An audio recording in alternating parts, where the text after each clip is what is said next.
నాన్నగారు ఏం చేస్తావు బ్రో? ఎలా ఉంది కుబేరా? కొత్త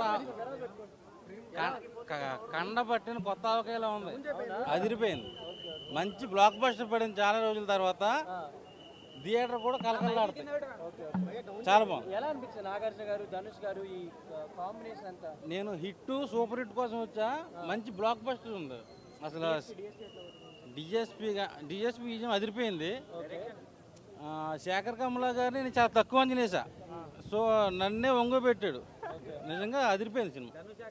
అసలైన pan India director Shekhar Kammula అని చెప్పుకోవచ్చా? అనుకోవచ్చండి. Songs okay. నాగార్జున గారి పెర్ఫార్మెన్స్, ధనుష్ గారి పెర్ఫార్మెన్స్ అయితే పీక్స్. మంచి కంబ్యాక్ ఇది. నాగార్జున గారికి, శేఖర్ కమలా గారికి, మన ధనుష్ గారికి మంచి బ్లాక్ బస్టర్ పడింది. సో ఏమండి ఉంది. ఆ అమ్మాయి కూడా మంచి రోల్ ఇచ్చారు రష్మికకి. సో నేను ఎక్స్పెక్ట్ చేయాలి ఈ కథ. సో డబ్బు గురించి బాగా చూపించాడు. లేదు, రొమాన్స్ ఎక్స్పెక్ట్ చేసుకోవద్దు, ఫైట్స్ ఎక్స్పెక్ట్ చేసుకోవద్దు. సో ఆ ఎమోషన్ బాగా వర్కౌట్ ఉంది. ఇప్పుడు రష్మిక ఉంది కాబట్టి ఇది కూడా